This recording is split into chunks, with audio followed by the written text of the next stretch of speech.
So, hello everyone, this is lecture 20 for the quantum mechanics.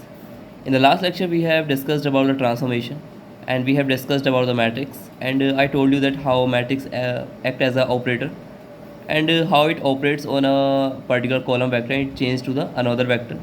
So, that is why we call it as operator, and how it transforms the vector space or the space and it squeezes our plane. So, we discussed all of that things. So, let's move forward in the tools of quantum mechanics. So operators, what they do the linear transformation, and they can be 2 into 2 matrix, 3 into 3 matrix, or n into n. So in quantum mechanics, for each physically measurable quantity, there are corresponding mathematical operator that can act on the cat. So in the quantum mechanics, we deal all physical quantities as vectors, and that we represent by a cat, means a column vector, and that operator will all act on the cat and will give us a new vector in a new space, means the value we can get from here. An operator is a mathematical rule that transform a cat vector psi into another cat vector psi dash, just like this. This will operate on psi, it will give you some psi dash. So just you can remember a matrix operate on vector r, that will give you r dash. So that's how you can see this, because this is nothing but a column vector and this is a matrix. Now I told you about the different operators. For the position operator you have this x only, and for the linear momentum operator you have p cap, that is minus I h cut del by del x. Kinetic energy operator was minus h cut square divided by 2m del square by del x square, and the Hamiltonian was total energy operator. So it was minus means kinetic energy plus potential energy operator. So it will be this plus potential energy. Potential energy operator will be simply v cap x. Energy operator I h cut del by del t. So we already seen the proof of them. Now you also can find the angular momentum operator also. So that is Lx, Ly, Lz. So how you can find these values? You know L is r cross p, and write just r in terms of rx, ry, rz, and means you know that, and that is p is px, py, pz. Then you will get in terms of means Lx will be y pz minus z px, z py. So it will be y pz, and pz is this minus I h cut del by del z, and just like z py, py will be means py is a momentum component in terms of y, so that will be minus I h cut del by del y. So that is you will find from the r cross p, the cross product will give you the angular momentum. So this is nothing but y pz minus z py, ly is nothing but z px minus x pz, and it is nothing but lz is x py minus y px. So that's how we find these angular momentum operators also, using the help of linear momentum operator. Now see, we already know these operators and they are some matrix, and we know that they are operating linearly, so they must follow the linear algebra. So let's see what rules they must follow. So they must be commutative. So a plus b acting on the psi should give you a psi plus b psi, this will be equal to this.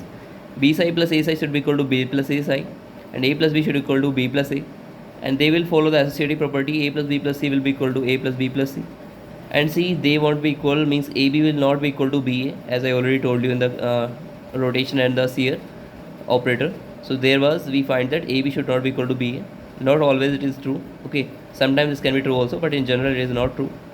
And this is ABC should be equal to ABC, so this associative property should also be followed, and that will be equal to ABC. So these are the some rules you know about which should be followed. Now let's see some rules also. So operator A acts on a cat from the left side. So for the cat, it will operate on the left side. So this is your cat. So operator will act always in the left side. And when it operate for the cat, it can go directly inside. Means this will give you side as sum, and this is equal to, this can go inside and it will operate on the side. So this will equal to this new vector. Now when it is operating on the bra, it will operate on the right side, and inside will go to the, it will become a dagger. You know, because this is your nothing but dagger of the cat will give you bra. So that's why any vector or the operator going inside the bra, it will turn out to be dagger, and that will give you your new vector. Now this represents dagger, that is complex conjugate and transpose. So a dagger is a complex conjugate and transpose will give you a dagger, so you must know this. Now it is, if you are operating a b dagger, then it will give you b dagger, a dagger. A n dagger will give you a dagger n, so a n dagger should be equal to a dagger and n. A plus b dagger should be equal to a dagger plus b dagger. A dagger and the dagger of that should give you a again. It is multiplied by some scalar small a and capital A. Dagger will give you a star, because this is complex conjugate, this is real, so it will give you conjugate value. and now this is a single number, that's why scalar is just the conjugate will be there, and here this is the matrix, so it will be A dagger. Now this is ABC, dagger will give you C dagger, B dagger, A dagger, and A dagger psi. Now this will operate on this is cat will turn out to be bra, and this will go to the A dagger. And you can write this as, because this is going inside the bra, it will again taking the dagger of this, it will give you A dagger, dagger will give you A again, so that's how you can write this also. Now AB psi, so operating this dagger, this will change to the bra, and this will give you the B dagger, A dagger. Now you can take them inside, and this will change to B AB. So you must remember these rules. Okay, these are very important. Now let's see inner product and the outer product. So I told you, if it is given that you need to take the inner product between this psi and phi, so you will take this first function, take the complex conjugate and transpose of this first function, so that will give you cat will turn out to be bra, and this will remain as it is. So that's how we defined our inner product, means the star of first and second will as it is. So if you find the inner product of these two, so this will turn out to be this, and psi will be this, and this will again came out to be scalar. How? So I told you this is cat and this is a column vector. So let's say we have psi as AB and this phi as CD.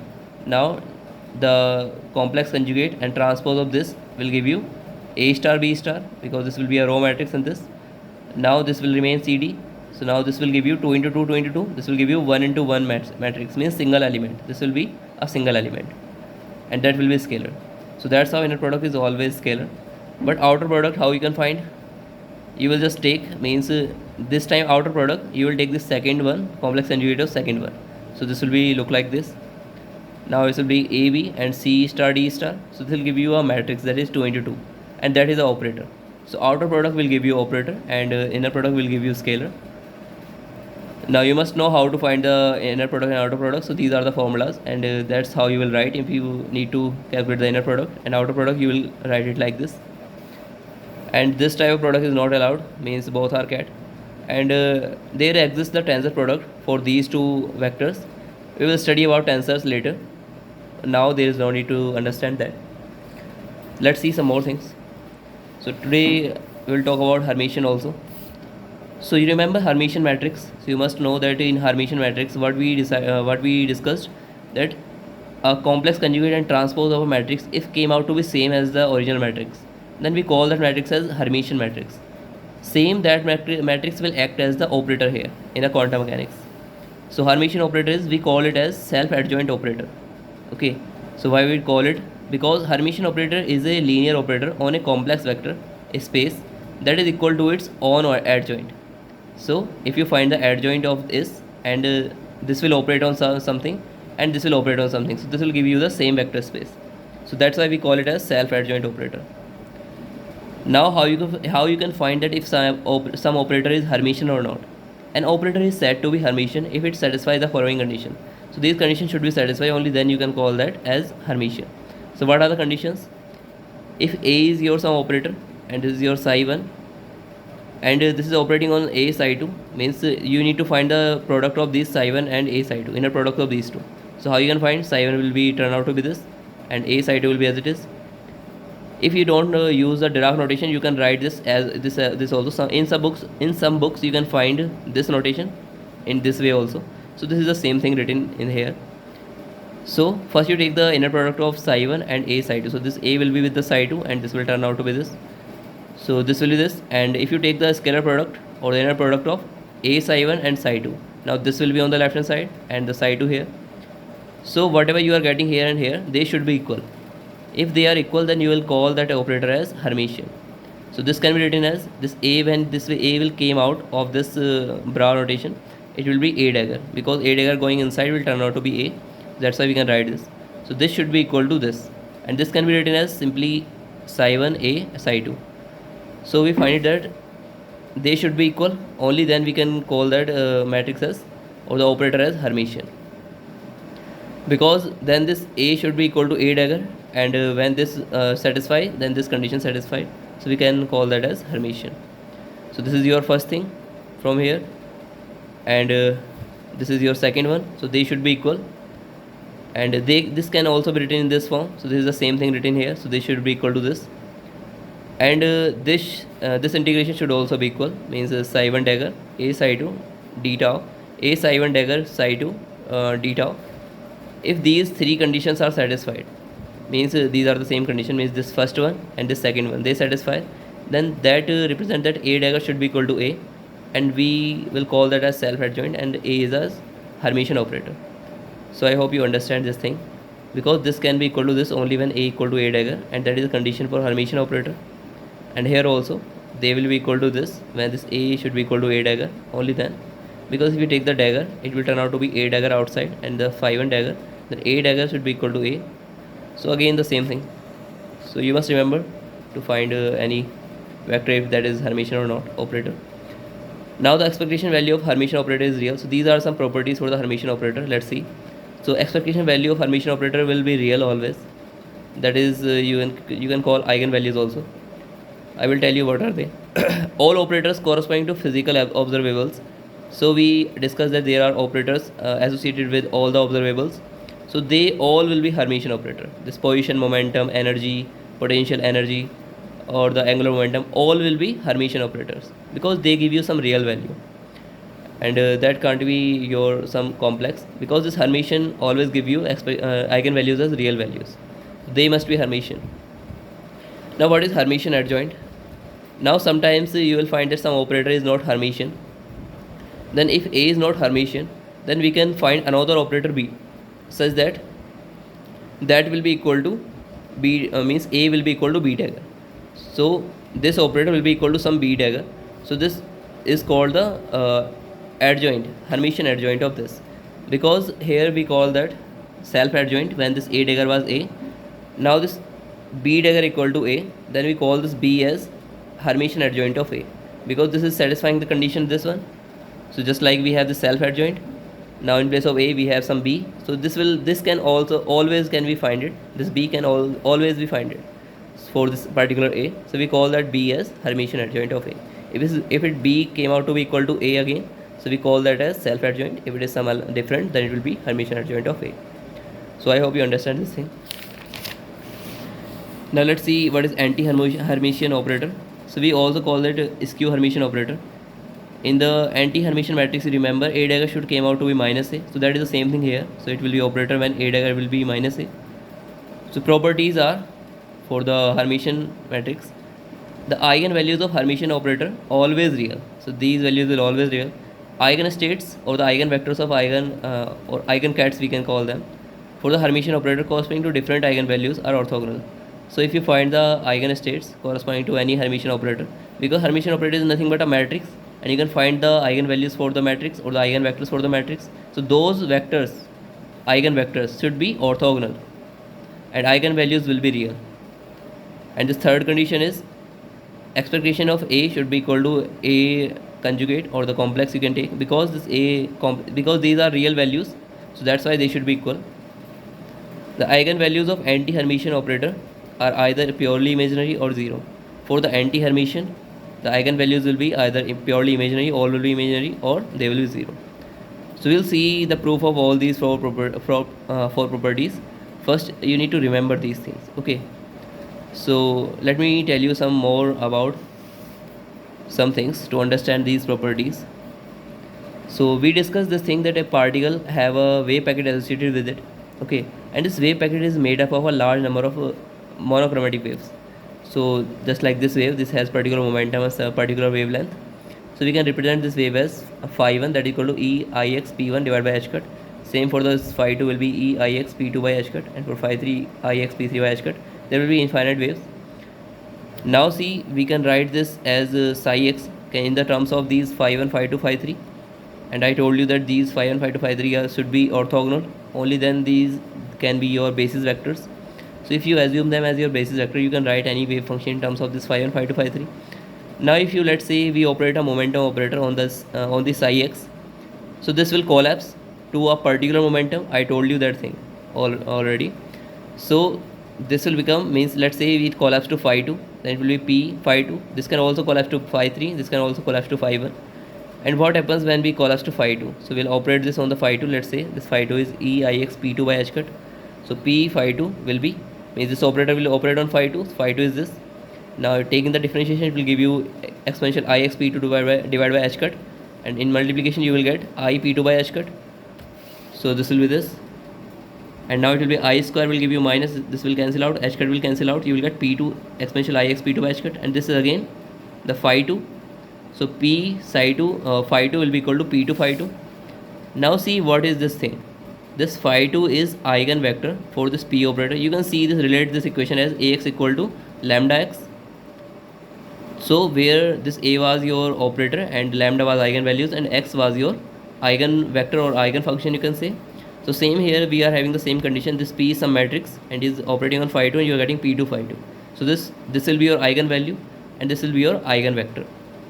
Now see, this can be phi 3 also, phi 4 also. So now we can call these all phi 1, phi 2, phi 3, phi 4, all these phi's as eigenvectors of p. So now we have calculated the eigenvectors of p, that will be phi 1, phi 2, phi 3, and when this operate on that, you will get your, as it is your p1, p2, p3 and the same eigenvector. Now if you have your eigenvector now, so let's see, I need to tell you this thing. You have a vector and can be in the Euclidean space. So that is I j cap means 3i, 2i, or 3i cap, 2j cap plus 5k cap. So you have I, j and k. So if you find these I, j and k, so you can represent any vector in that space. Now you find it this orthogonal vectors or the basis vector for this momentum operator. So these will be phi 1, phi 2, phi 3. So you can use this phi 1, phi 2, phi 3, phi 4 to represent any vector in that space. Means we can use these eigenfunctions or the basis vectors to represent our wave function also, because they will remain same. As the I, j and k remain same for all the vectors, so they will remain same. So we find it this using the help of momentum operator. Now we can apply this result to any operator or any wave function. So wave function collapses after measured into any of the eigenstates of p. Now these phi I x, so we measure these phi 1, phi 2, phi 3, we find it this, these are orthogonal. All are eigenstates, eigenvectors of p, that is momentum, phi 1, phi 2, phi 3. Now you can represent any wave function in terms of these phi 1, phi 2, phi 3, because we find these and these are orthogonal. So we can represent any wave function in that space using these basis vectors. So I hope you understand this thing.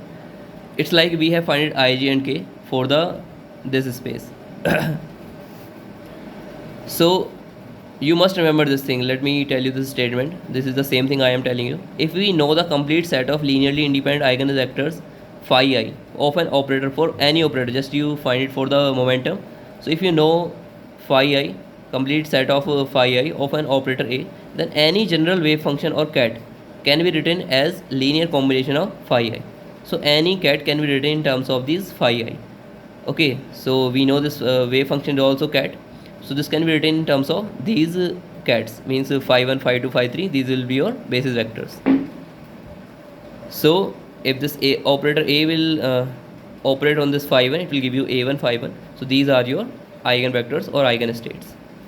Okay, now let's see how this helps us to prove these results. So now I hope you understand this thing.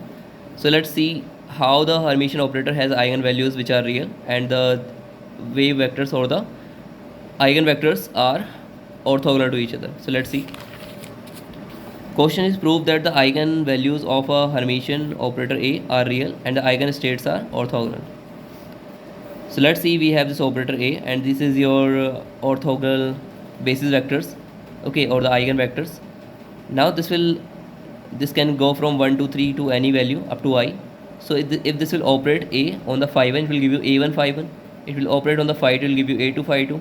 So this thing we know, and this for the phi I, it will give us AI phi I. So you know this result, this is okay. Now apply dagger on these equations, on this one, this one, this one. So dagger of this will give you, this cat will change to bra and this will change to dagger.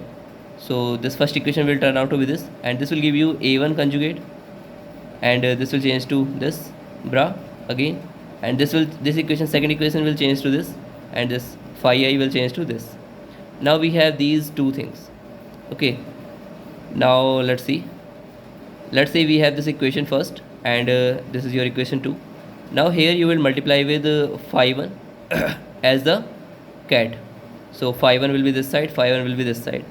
You will get this equation: phi 2 A dagger phi 1 and A2 star phi 2 phi 1. So multiplying with phi 1 both sides as cat, you will get this equation, this fourth one, and here you will multiply with phi 2 on the left hand side as bra.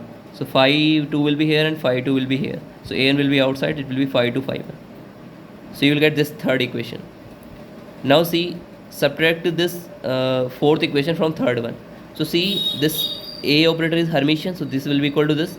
So this whole term will cancel out to turn out to be 0, and it will be a1 minus a2 star, and these two are same, so it will be phi 2 phi 1.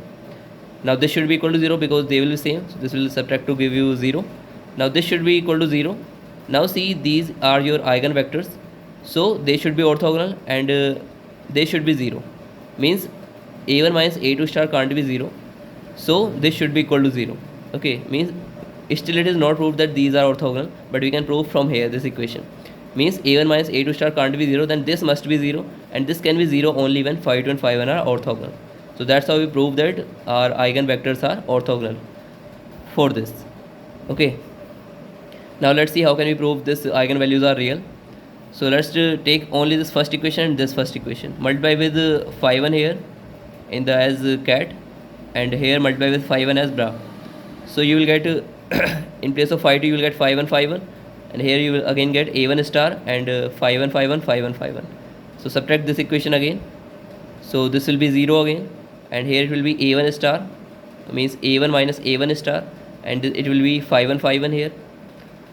Now see, this will be equal to 1 because we already proved this, because that they are orthogonal.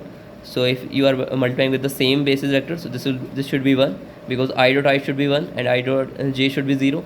So this is the same basis vector, so that should give you 1. So this must be 0. So a1 equal to a1 star, and when these values eigenvalues are equal, and this is your complex conjugate, and they can be equal only when a1 is real, because 1 and take the complex conjugate will give you 1 again. But if it is some complex, means 2i cap, it will give you minus 2i cap, so they can't be equal. So they can be equal only when this a1 is real. So that's how we proved that eigenvalues must be real for the Hermitian operator, and the eigenvector should be orthogonal. Now you need to prove these two results, so I will discuss them in the next lecture, but you must try that a operator, if it is I dy dx, then prove that a dagger should be equal to a, and that means this is Hermitian. If this operator is this, means you need to prove that this operator is Hermitian, and this operator dy dx is skew Hermitian, or you can say anti-Hermitian. So you need to prove these two results. So try them. I will tell you in the next lecture about this. So thank you everyone.